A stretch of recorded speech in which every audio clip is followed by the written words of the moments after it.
Nampak tak ada sesak mana. Bukan kata orang tak ada duit. Tapi apa ada bak suadikan hang rak. Tu dia. Buku ni adalah salah satu buku, salah satu isu. Orang pakat ada mengadu, pakat ada berkecek belaka adik kakak.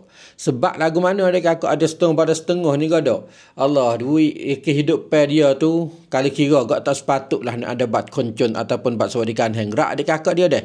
Tapi tiba-tibanya, bak suadikan hang rak 300 bulan-sebulan tu, kabar-kabar boleh pakai seperti orang hak patut boleh adik kakak dia.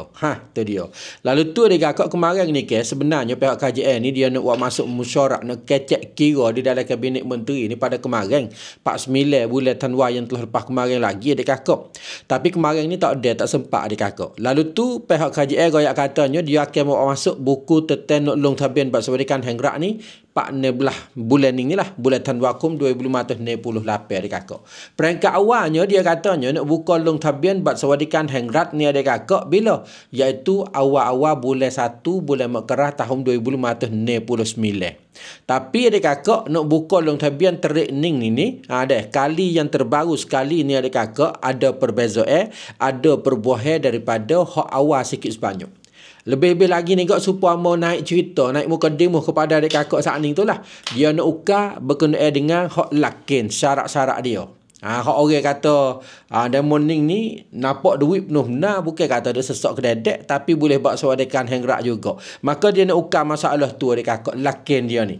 Lakin dia peringkat awalnya kita tahu dah adik kakak, taruh duit dalam bank, duit duduk di dalam sipen ni tu jangan lebih daripada 100,000 kut. Hak tu hak awal, hak sah. Dah. Lepas tu tanah milik ni tanah untuk cocok tanah. Tidin perkan kaset ni jangan lebih daripada 10 rai. Lepas tu lain daripada tanah untuk buat cocok tanah, tanah biasa ni lah. Hak ni jangan lebih 1 rai. Maka buku ni adik kakak KJN dia nak akan mari ukar syarat-syarat hak di segi kita ada miliki harta gapo ni.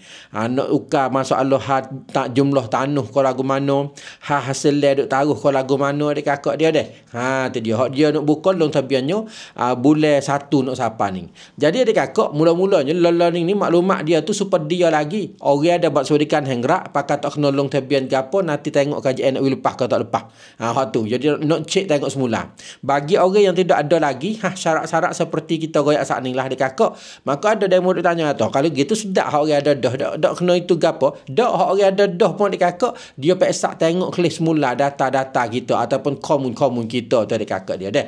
Jadi kesimpulannya adik kakak bab suadikan hang rak trik baru ni dah katanya nak buka long tabian, nak buka daftar nama iaitu awal bulan bulan Makarakum tahun 2059 tahun depan ni adik kakak je dah. Nanti kita tengoklah ada perkembangan lagu mana. Tapi nak goyak kepada adik kakak weh. Kalau adik kakak nak beli tali tekuk mah, nak beli mah setiap jenis mah kau boleh kita beli di kedai mah kedai Fitriko. 3 cawangan. Cawangan palah, cawangan penarik dan juga cawangan cenuk adik kakak. Harga murah berpatut dia terima beli juga mah daripada kita. Kalau kita ada mah nak jual, dia pun beli. Kita nak beli mah di tempat dia pun boleh di kedai mah Fitriko. 3 cawangan palah, penarik dan juga cenuk adik kakak dia.